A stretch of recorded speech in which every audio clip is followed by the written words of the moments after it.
구독자의 취향에 따라 재생 속도를 변경하면 더 유용하게 동영상을 시청할 수 있습니다. 이 영상은 성경을 매일 한 장씩 읽는 효과가 있고 궁금한 부분을 해소할 수 있으며 맥락을 이해하는 데 도움이 될 것입니다. 출애굽기 36장. 출애굽기 36장의 키워드와 그 의미는 다음과 같다. 헌물의 풍성, 백성의 헌물이 필요를 넘어서 드려짐을 뜻한다. 지혜로운 기술, 하나님이 주신 지혜로 성막이 제작됨을 의미한다. 성막의 제작, 하나님이 보이신 식양대로 실제 제작이 이루어짐을 나타낸다. 순종의 실행 계시된 설계가 공동체 순종을 통해 현실이 됨을 보여준다. 대표 성경 구절은 36장 5절이다. 그들이 모세에게 말하여 이르되 백성이 주께서 만들라고 명령하신 일을 수행하는데 필요한 것보다 훨씬 더 많이 가져오나이다 하니.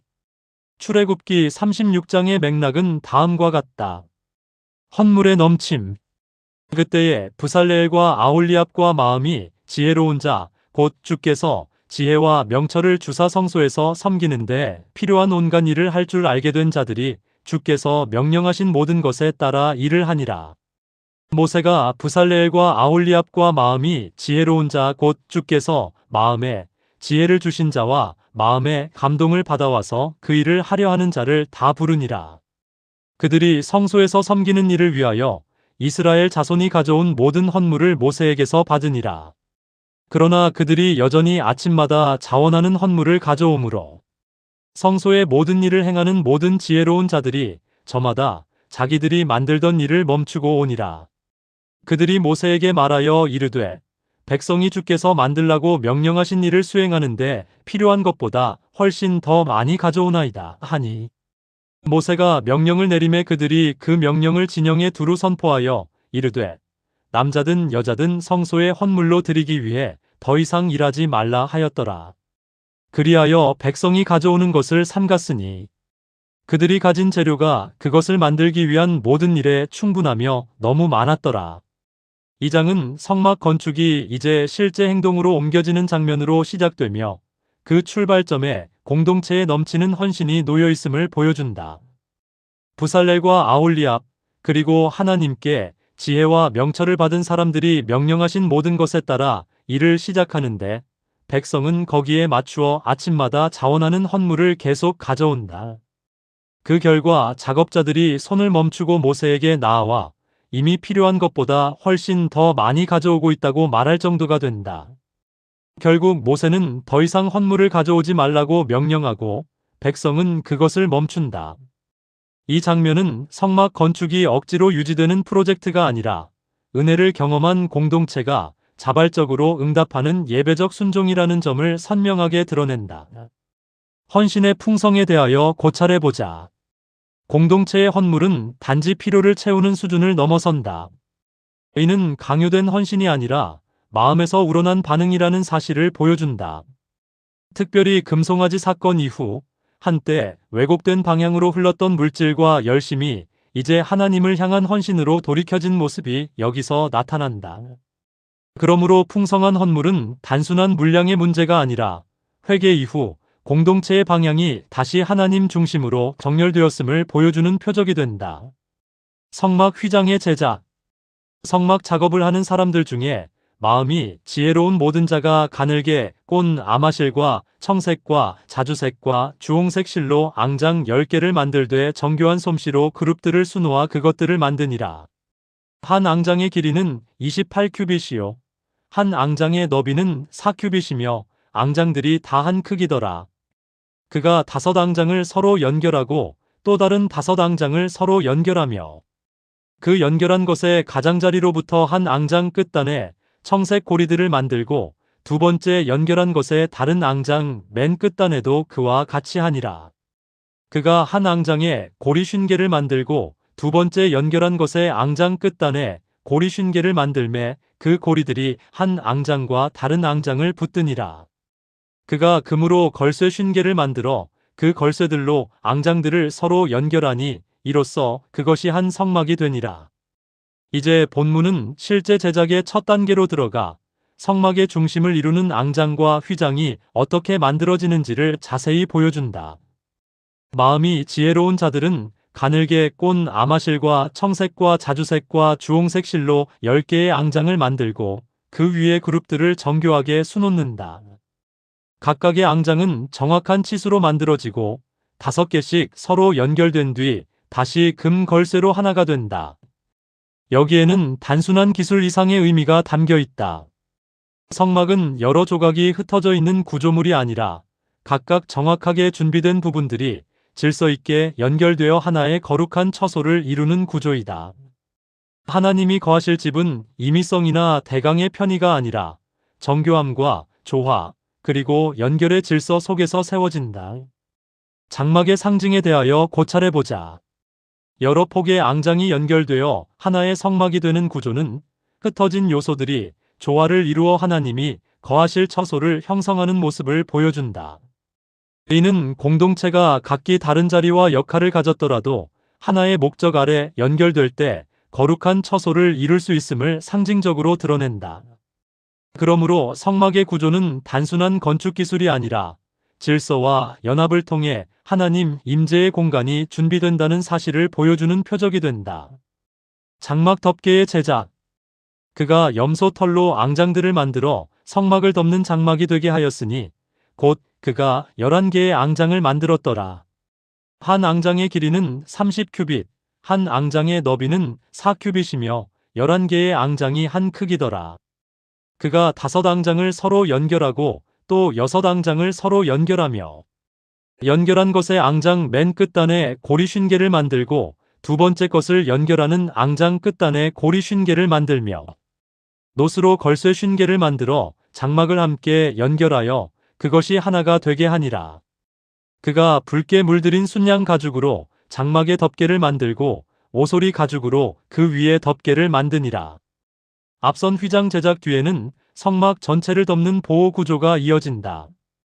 염소 털로 만든 11개의 앙장이 먼저 준비되고 그것들이 서로 연결되어 장막 전체를 덮는 기능을 하게 된다. 그리고 그 위에는 다시 붉게 물들인 순양 가죽과 오소리 가죽 덮개가 더해진다. 이처럼 성막은 한 겹이 아니라 여러 겹의 구조 속에서 보호받는다. 외부에서 보이는 것은 비교적 단순하고 실용적인 덮개일 수 있으나 그 안쪽에는 이미 정교하게 짜인 휘장과 그룹의 형상이 놓여 있다. 바로 이 점이 성막의 중요한 특징이다. 하나님의 임재는 노출과 과시에 의해 유지되지 않고 보호와 구별 속에서 보존된다.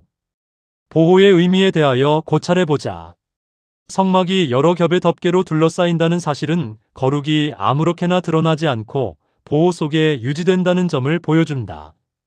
외부는 단순해 보일 수 있으나 내부는 하나님이 정하신 아름다움과 질서를 담고 있다.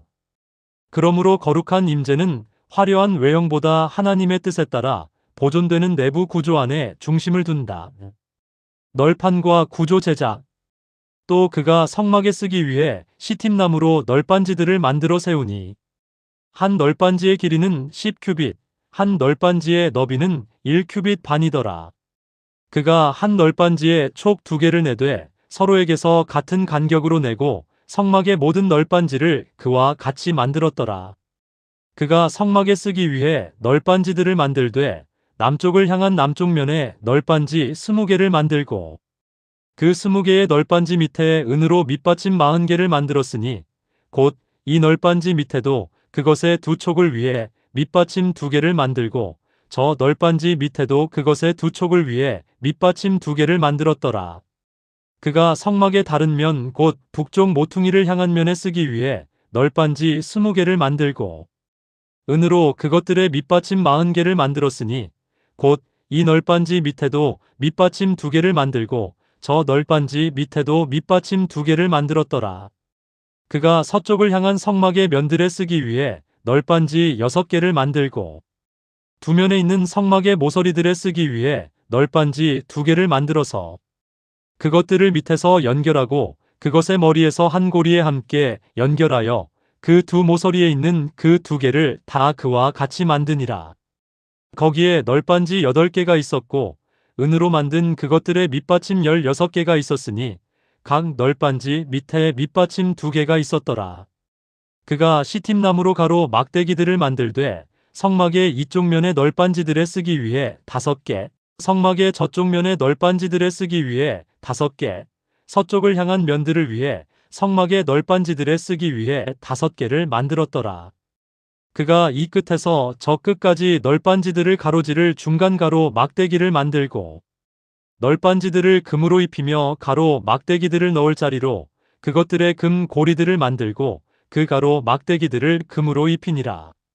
이 부분은 성막의 뼈대가 어떻게 세워지는지를 보여준다. 시팀나무 널판들은 일정한 치수로 만들어지고 촉과 받침을 통해 정확하게 세워지며 가로 막대기들이 그것들을 서로 연결하여 전체 구조를 견고하게 만든다. 남쪽과 북쪽, 서쪽 면이 각각 일정한 수와 비율을 따라 세워지고 은 받침과 금 입힘이 결합되어 성막은 이동 가능한 구조이면서도 매우 안정적이고 정교한 형태를 갖추게 된다. 이는 성막이 단순한 임시 천막이 아님을 보여준다. 광야를 이동하는 공동체 안에 세워지지만 하나님의 처소는 허술하거나 임의적이지 않다. 기초와 연결, 안정과 질서가 모두 분명하게 마련되어야 한다. 구조의 질서에 대하여 고찰해보자. 성막은 이동식 구조이지만 결코 불안정하지 않다. 기초가 세워지고 각 부분이 정확히 연결되며 전체가 하나의 질서 안에 묶인다. 이는 하나님이 거하실 처소가 견고함과 정돈됨 위에 세워짐을 보여준다. 공동체 역시 같은 원리를 따른다. 흩어짐과 무질서가 아니라 기초와 연결과 질서 속에서 유지될 때 하나님 중심의 공동체로 서게 된다. 성소 휘장의 제작. 또 그가 청색과 자주색과 주홍색 실과 가늘게 꼰 아마실로 휘장을 만들되 정교한 솜씨로 그룹들을 수놓아 그것을 만드니라. 그가 그것을 위해 시팀나무로 기둥 4개를 만들어 그것들을 금으로 입히고 기둥들의 갈고리들을 금으로 만들며 또 그 기둥들을 위하여 밑받침 4개를 은으로 부어 만드니라. 또 그가 청색과 자주색과 주홍색 실과 가늘게 꼰 아마실로 바느질을 해서 성막 문에 달 현수막을 만들고 그것의 기둥 5개와 그것들의 갈고리들을 만들며 그것들의 기둥머리와 띠들을 금으로 입혔으나 그것들의 밑받침 5개는 노스로 만들었더라. 마지막으로 본문은 성소와 지성소를 나누는 휘장과 장막 입구 현수막의 제작을 기록한다. 이 휘장은 청색과 자주색과 주홍색 실, 가늘게, 꼰 아마실로 정교하게 만들어지고 그룹이 수놓아져 하나님의 임재가 집중되는 공간의 경계를 형성한다. 또한 성막 입구에도 현수막이 세워져 하나님께 나아가는 구조가 단계적이며 질서 있게 마련되어 있음을 보여준다. 즉, 성막은 누구나 아무 방식으로나 중심까지 들어갈 수 있는 공간이 아니다. 가까이 나아갈수록 더 깊은 구별과 질서가 요구되며 그 중심에는 하나님 임재의 거룩함이 보호받고 있다. 구별의 구조에 대하여 고찰해보자. 휘장은 단순한 가림막이 아니라 거룩의 경계를 형성하는 구조이다. 성소와 지성소의 구분은 하나님의 임재 중심을 보호하며 인간이 하나님께 나아가는 길이 무질서하게 열려있지 않음을 보여준다. 그러므로 구별은 배제 그 자체가 아니라 거룩을 지키고 접근의 질서를 세우는 방식으로 이해되어야 한다. 36장의 시대적 배경 및 사회적 상황에 대하여 고찰해보자. 고대 근동에서는 신전 건축이 왕권과 국가 권력의 주도로 이루어지는 경우가 많았으나 성막은 공동체의 자발적인 헌신과 참여를 통해 세워진다는 점에서 독특하다. 또한 광야 공동체의 특성에 맞게 성막은 해체와 재설치가 가능한 구조로 설계되며 이는 이동하는 백성 한가운데 임재하시는 하나님을 보여주는 상징이 된다. 36장의 구속사적 위치에 대하여 고찰해보자.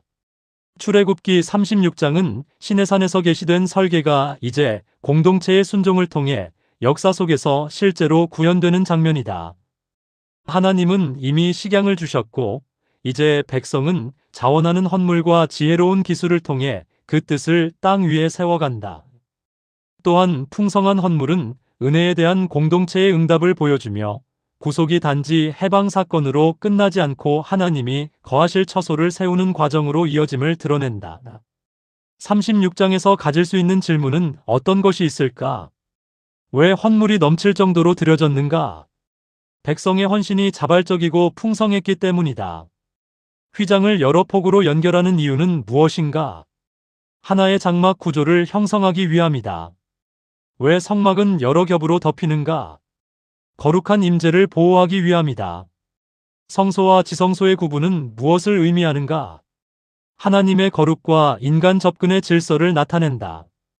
36장에서 느낄 수 있는 영적 메시지는 무엇일까? 헌신은 강요가 아니라 은혜에 대한 자발적 응답이다. 하나님의 일은 지혜와 질서 속에서 이루어진다. 거룩은 보호와 구별 속에서 유지된다. 구속 공동체는 순종을 통해 하나님이 거하실 처소를 세워간다. 출애굽기 36장은 공동체에 자원하는 헌신과 지혜로운 기술을 통하여 성막이 실제로 세워지는 과정을 보여주며 하나님의 계시가 순종을 통해 역사 속에서 구현되는 장임을 분명히 증언하는 장이다. 아멘. 주 예수여 속히 오시옵소서. 더 널리 알리기 위하여 구독, 좋아요, 댓글에 아멘을 부탁드립니다. 감사합니다.